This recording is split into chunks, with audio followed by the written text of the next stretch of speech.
I suffer from a condition called Charles Bonnet syndrome, or visual release hallucinations, if you want to get more technical. It's a condition that's far more common than you might realize. It's estimated that as many as half of people with gradual loss of vision will experience one or more bouts over their lifetime. Yet, I'm willing to bet most of you have never heard of it. The reason for that is because most sufferers are scared to tell anybody what we experience. I know I was. I'm getting ahead of myself. My name is Andrew, and I'm 26. 2 years ago, I woke up with awful, blurred vision. Every single edge and detail clouded as if somebody had smeared Vaseline on a camera lens. It never got better. I was scared then, and got over to Dr. Harper's surgery as fast as I could. Suddenly needing to take a cab rather than climb into the car I'd driven without incident ever since I'd bought it 3 years prior. The doctor did some tests, asked me some questions. Have you been much thirstier lately? How often do you urinate? How would you describe your tiredness level? And then gave me the diagnosis that changed my life forever. Diabetes. Type 1. He explained that I would need to take insulin shots with every meal, that eating the wrong foods without monitoring my blood sugar could see me drop into a coma, or worse. Then he got to my eyes. Andrew, your diabetes has resulted in maculopathy. Do you know what that is? I shook my head dumbly, already reeling from the shock of my diagnosis, and Dr. Harper went on. It's when diabetes affects the blood vessels at the back of your eye, blocking them and causing them to leak into the macula, the central part of your retina that helps you to perceive color and fine detail. When these blood vessels leak into the macula, it can cause significant damage. With a lump in my throat, I asked, Okay, so how do we make this better? I couldn't see Harper's face properly when he spoke, but his tone of voice was enough to tell me what I'd been dreading. I'm sorry, Andrew, he replied gravely. Perhaps if we'd caught this sooner, we might have had some treatment options available to us, but I'm afraid the damage has been pretty extensive. We can take steps to arrest the development of the condition, but I'm afraid it's irreversible. I felt as if my world had come crashing down around me. I was just 24, still at my physical peak. I was active, playing basketball, cycling a couple of times a week, and now my health, my body, and my sight had been taken from me. The first 6 months were tough. I broke up with my girlfriend, a sweet girl named Holly who tried to make it work but couldn't because I was so damn angry all the time. I lost my job because if there's one thing an architect needs, it's his eyes. I even fell out with a lot of my friends, making excuses not to meet with them until they stopped asking. In truth, it was jealousy on my part. Envy that they got to keep on living while everything I'd ever hoped for had been snatched away. I became a recluse, never leaving my apartment, barely bothering to wash, shave, or get dressed each day. I was so sure that my life was over, I stopped even trying to live it. I was an asshole. It took me too long to realize this, but in the end, it was the nurse assigned to visit me at home, a tall, no-nonsense, experienced woman called Lois who brought this to my attention. You're an asshole, she said. What? I gasped, shocked at her language. So you've got diabetes. Do you know how many people do? She asked. Then before waiting for my answer, she continued. Do you think they all hide in their apartments refusing to get on with their lives? Losing your vision is a terrible thing and you have my sympathy. But Andrew, it's no excuse to give up. But you don't... I argued, trying to defend myself, but she hadn't finished. Understand? She growled. One of the bravest men I know was paralyzed from the neck down when he was just a child and he hasn't given up. You can do so much more with your life and you have people that want to help you do that, but you can't even be bothered to shave that ugly fucking beard off. Stop being a crybaby and make a fucking difference. Of course, it didn't happen overnight, and I argued with her. I was furious at her blunt insensitivity and told her to leave. I said I'd tell her superiors, but she laughed and told me I wouldn't. You won't because you're a smart guy and you've got too much pride for that, she said. I'll see you next week. That night I shaved. I opened up my curtains and actually looked around. Things were blurry, but when I really looked, I could see the things scattered around my home, the mess I'd let it become. When Lois came back the following week, the place was tidy. I was clean-shaven, dressed. I'd even attempted to comb my hair. She didn't say anything about it. Didn't mention the argument of the week before, but she took me out for coffee down the street. She guided me along the sidewalk to the coffee shop, talking to me, reassuring me. It was daunting, even though it was less than a block away, but I felt so proud when I got there. We talked, me and Lois. I think I even laughed. Afterwards, she walked me home. When she helped me back inside, she said, "It's nice to meet you at last, Andrew." That day was the beginning of my new life. I moved to a new apartment, a ground floor place, and joined a group of other young people with vision impairments. I made friends, got out every day, even if it was just a short walk, but I made a point of seeing what I could of the world. I bought what I could, but the Sawyers, the old couple that ran the local store, would bring my groceries by once a week. Clark's a gruff old coot, so he refuses to coddle me, and he's told me that he respects me for being like I am, for maintaining my independence, and for not giving up. From a guy like him, that's one of the sweetest things I've ever heard. Things were going so well, and then, 1 year ago, it started. I walked into my living room, a mug of coffee in my hand, and I saw a Victorian funeral carriage stood right there on my rug, complete with 2 huge, proud horses in full livery, adorned with long black plumes in their bridles. They stood perfectly still while the driver, a small bearded man in period costume and a top hat, fidgeted with the reins and peered at me expectantly. Bizarrely, they were far clearer than the usual blurry shapes that I could see. I damn near pissed my pants. I dropped the cup, spilling scalding hot coffee over my bare feet, jumping backwards with a cry of pain and alarm. When I returned my attention to the horses and carriage back in the room, they were gone.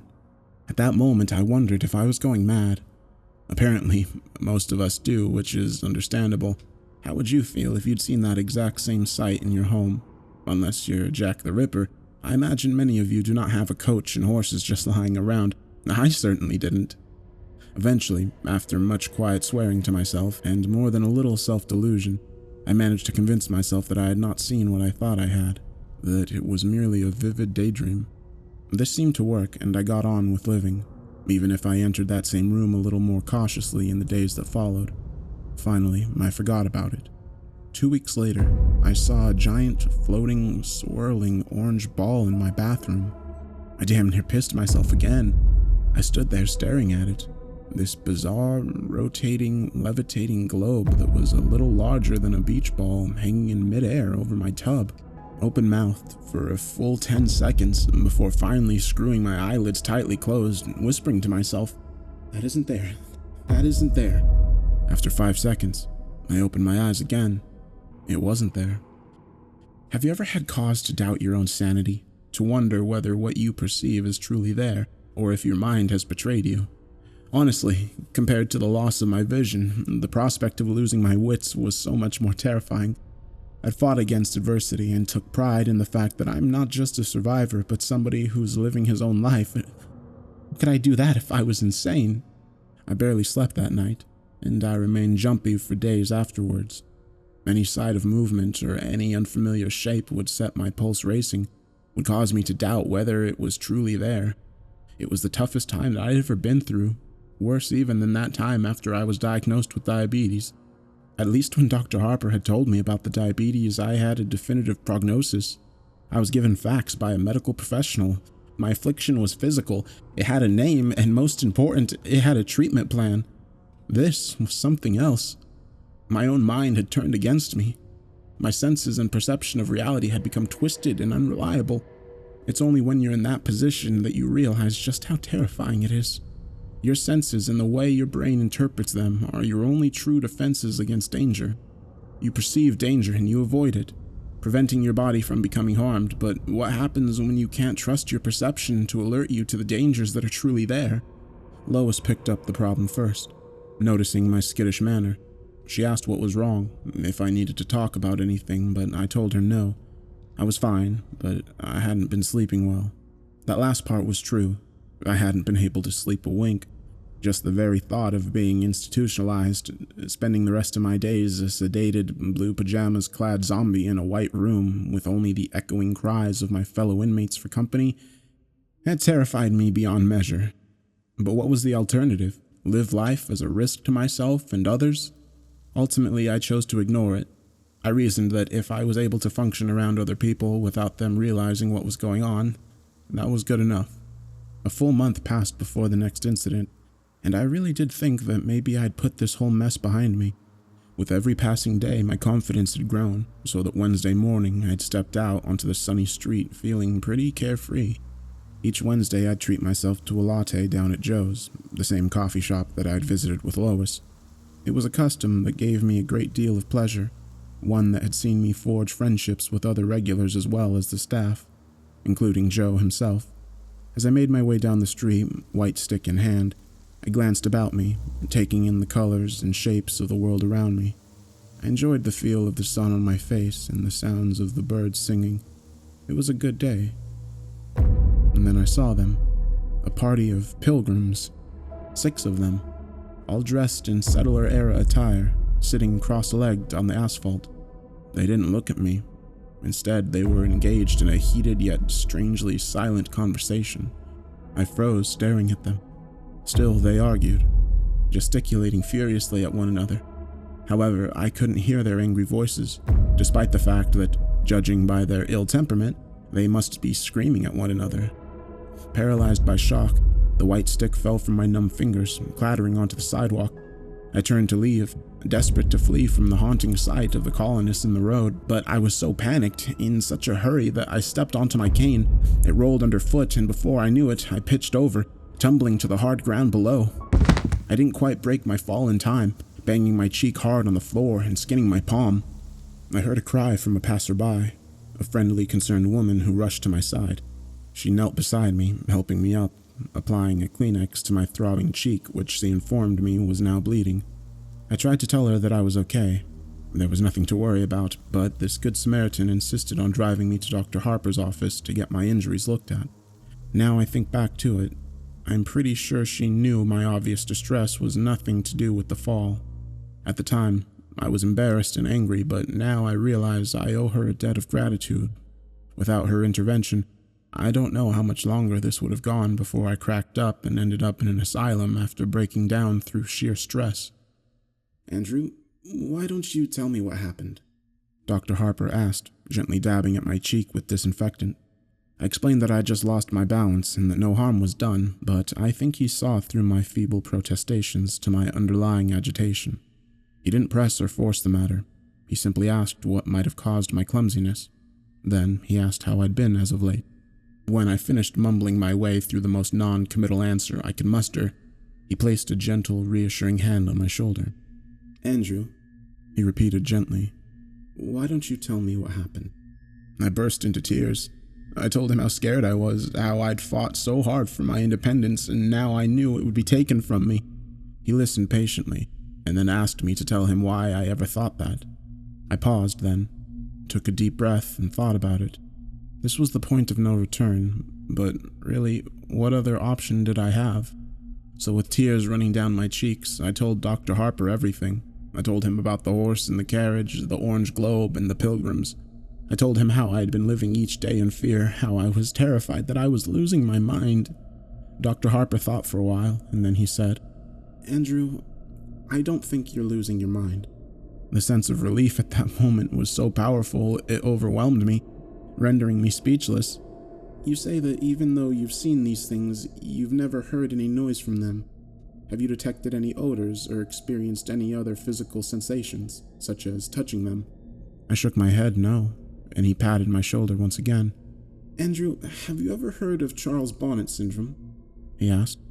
Who? I asked, confused by this sudden, unexpected turn of conversation. Okay, let me explain. Dr. Harper said kindly. Charles Bonnet was a Swiss naturalist who was born in the 1700s. He discovered a curious condition in his elderly grandfather, who was nearly completely blind due to cataracts. The old man regularly experienced visual hallucinations, including random patterns and even people and places. Sound familiar? Yes, I replied, still confused. Am I suffering from dementia? No, Andrew, not at all. Dr. Harper reassured me. Do you know how perception works? In layman's terms, your eyes take in light via the iris and pupil, which is then processed via the retina and translated into electrical signals which are decoded by the brain, which simply organizes these signals into recognizable images. You with me so far? I nodded, finally starting to understand. When the retina becomes detached, such as those that have undergone macular degeneration, those signals become warped and jumbled.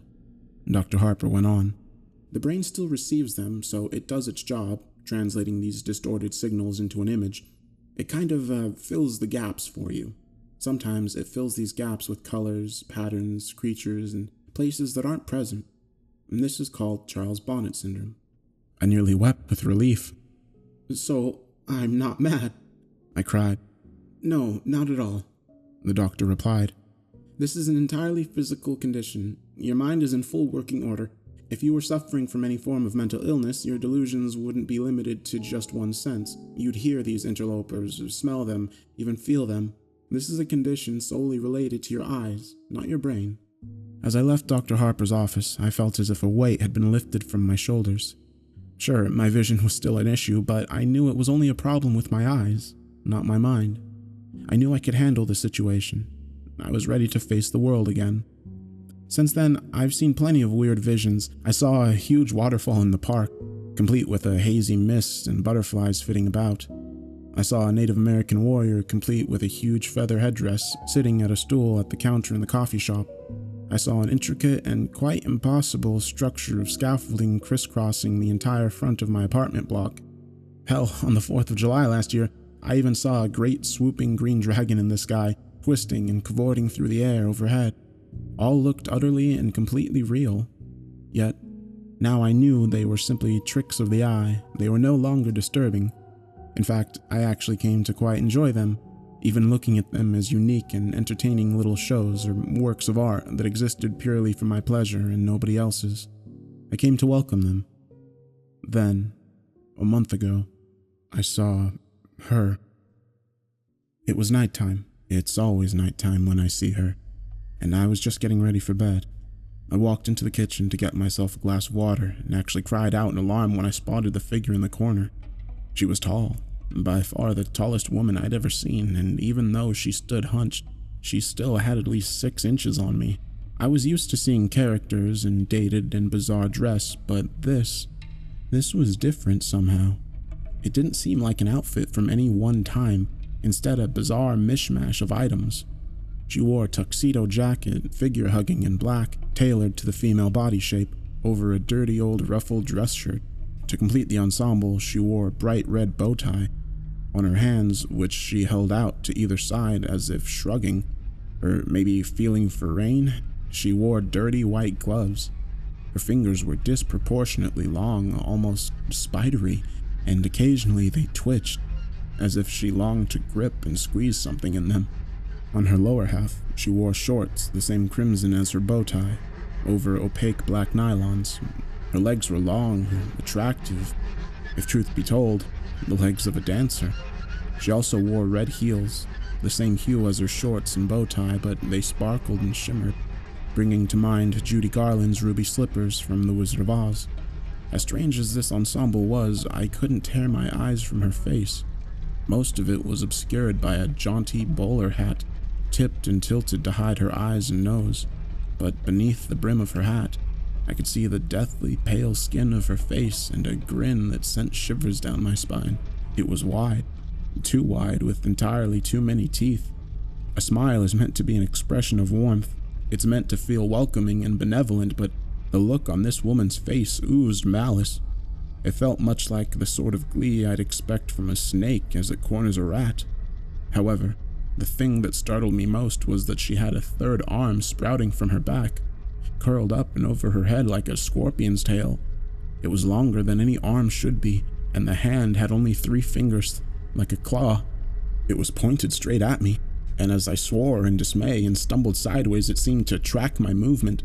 I stood, staring at the creepy figure for a few seconds, trying to get my mind around the situation. She just stood there in the corner, grinning back. Finally, I realized that this was just another of my hallucinations and breathed an audible sigh of relief.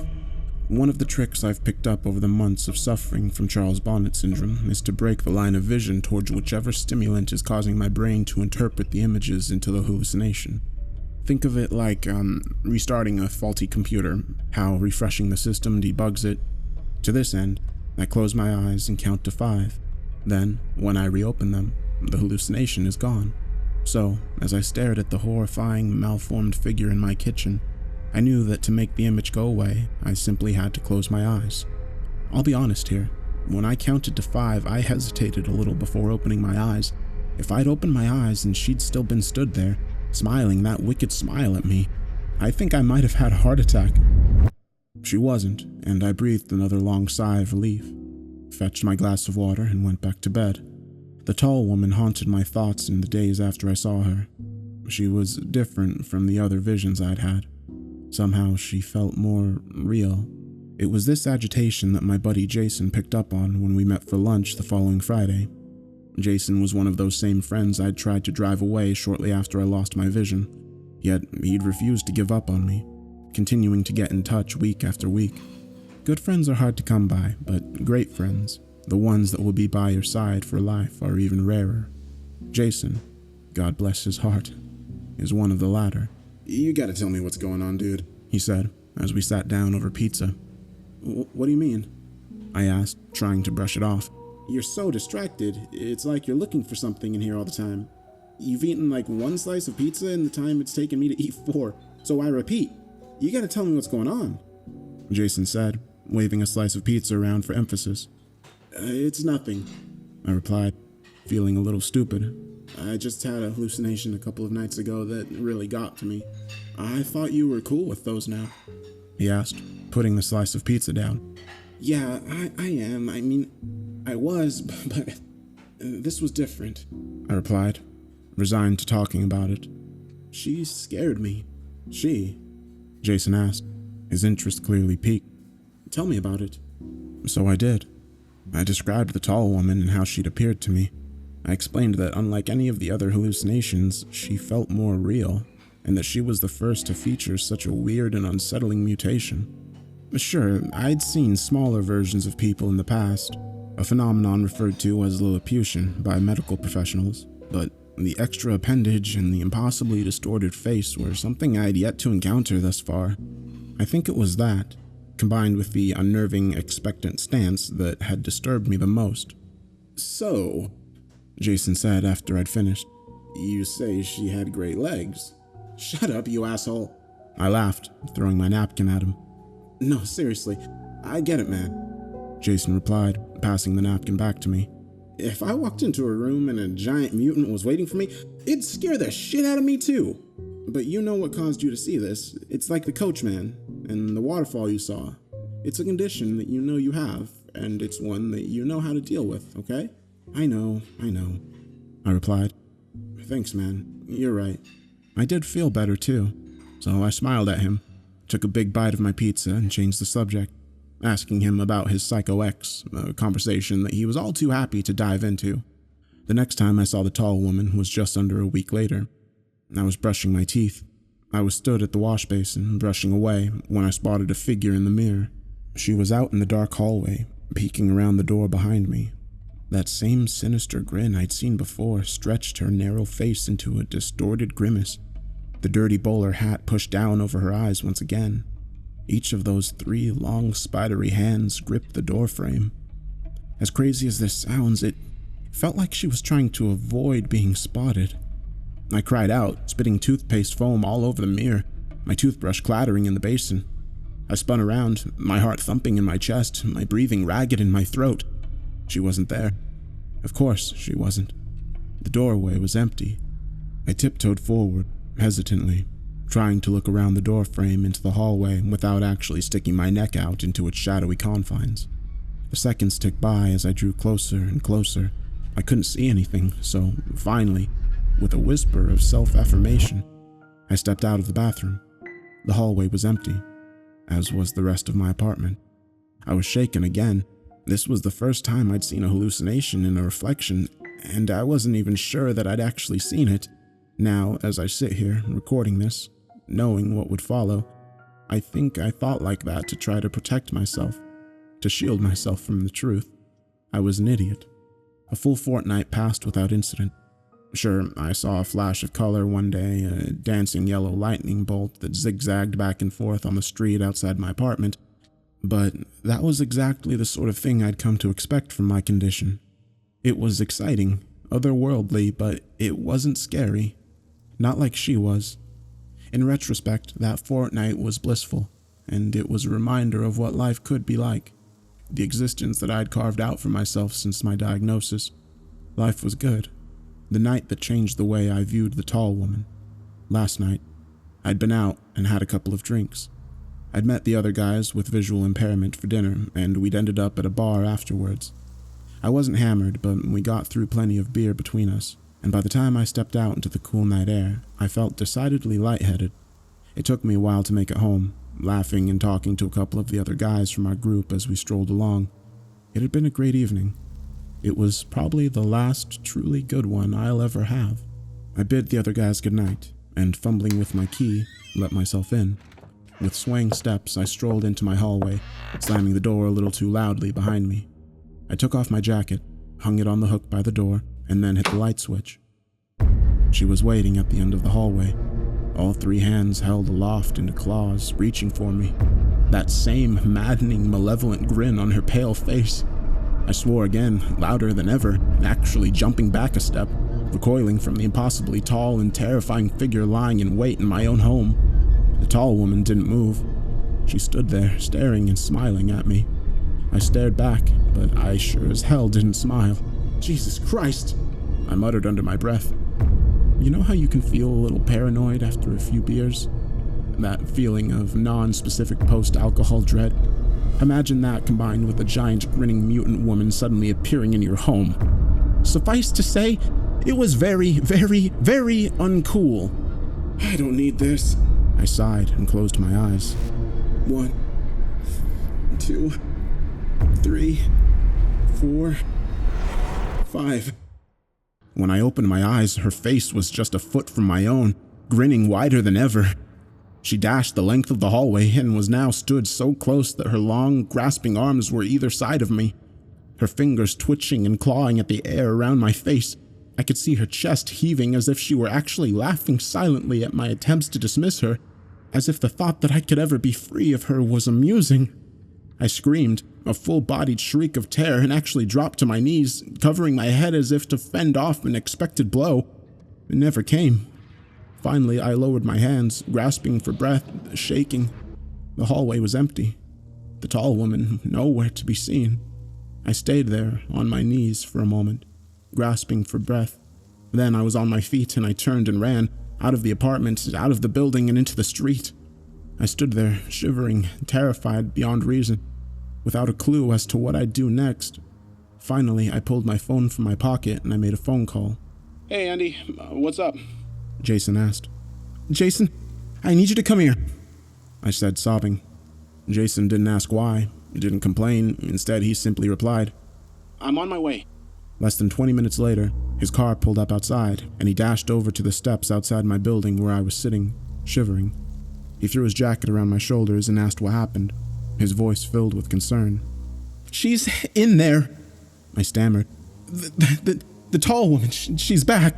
Okay, he said, gently helping me to my feet. Come on, man. Let's go in there and check it out. I wish I could say that I was brave when we went inside, but I'd be lying. I cowered behind Jason, one hand on his shoulder as we made our way through my home. Of course, we didn't find a thing. We're talking a giant mutant woman in a poky little one-bedroom apartment. Where the hell was she going to hide? Finally, after we checked every single room twice, I had to admit that she was gone. I'm so sorry, man, I apologized, feeling genuinely stupid. I got scared. I'm sorry, man. Hey, forget about it, buddy, Jason said. So, I'm here now. Where do you keep your booze? Half a bottle of bourbon later, we were both feeling pretty talkative. She's, just kind of different, I tried to explain. I get it.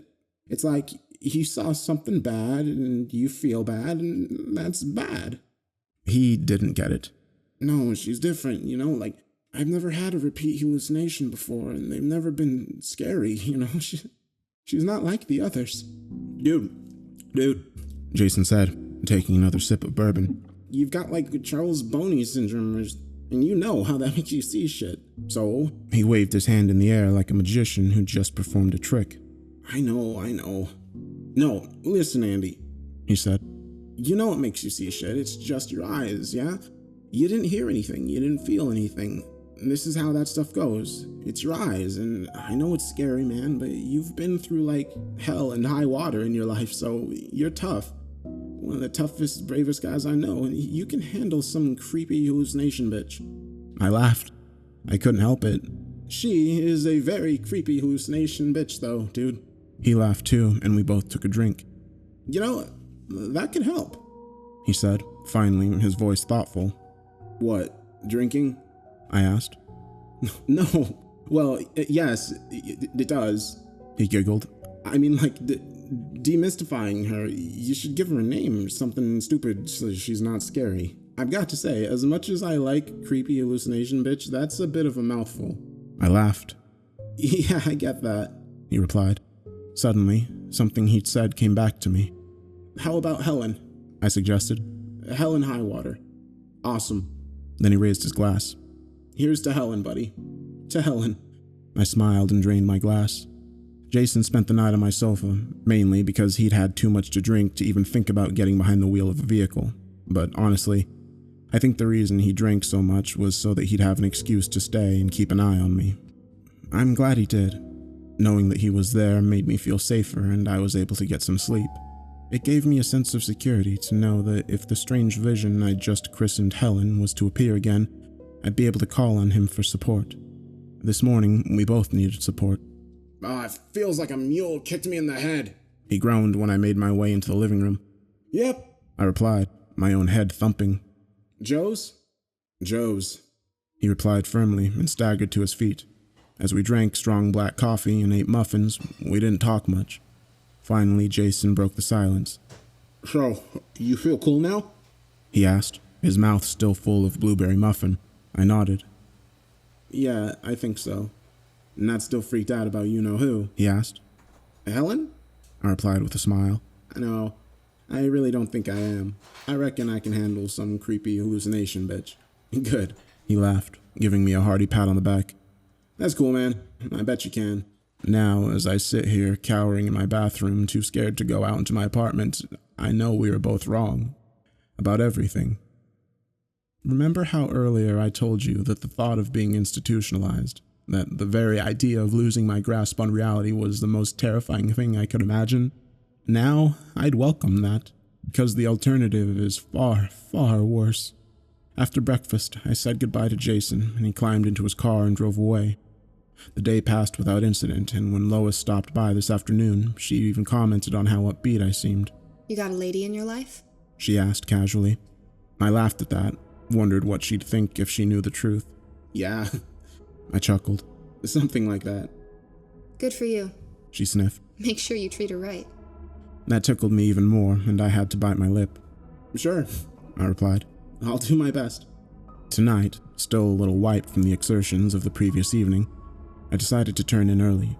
I brushed my teeth, washed my hands and face, and got changed. Finally, I fetched a glass of water and walked into my bedroom. I climbed into bed, and instantly felt so relaxed. Within mere seconds, I was ready for sleep. That sudden, overwhelming drowsiness that comes when you've spent a whole day keeping sleep at bay. I decided that resistance was futile, and I sat up to switch off the light. I nearly didn't see her, but as I reached for the switch, I caught a glimpse of something out of the corner of my eye. My heart leapt into my throat as I turned to the foot of my bed. The tall woman was crouched there, her grinning face staring at me from just beyond my feet. So many teeth. Her long, slender fingers spread out over my blankets, twitching slightly as she gripped at the end of the bed. Slowly, excruciatingly so. Her third misshapen arm came into view over her shoulder, joining her other hands on my bedding. I froze, utterly petrified. I was at a crossroads here, arriving at a pivotal moment that had been coming for some time. But this time, I'd had enough. You don't scare me anymore, I said, my voice filled with defiance and anger. I'm not letting you do this to me. I reached across to the light switch. Good night, Helen, I said triumphantly, then flicked it, plunging the room into darkness. I lay there, a sense of tremendous pride surging through me, and I grinned to myself in my warm, comfortable bed, overjoyed at the emotional victory of overcoming my own fear. And then it happened, the thing that led me here. something that turned my blood to ice water and my bowels to jelly. Good night, Andrew. Her rasping voice hissed from the darkness.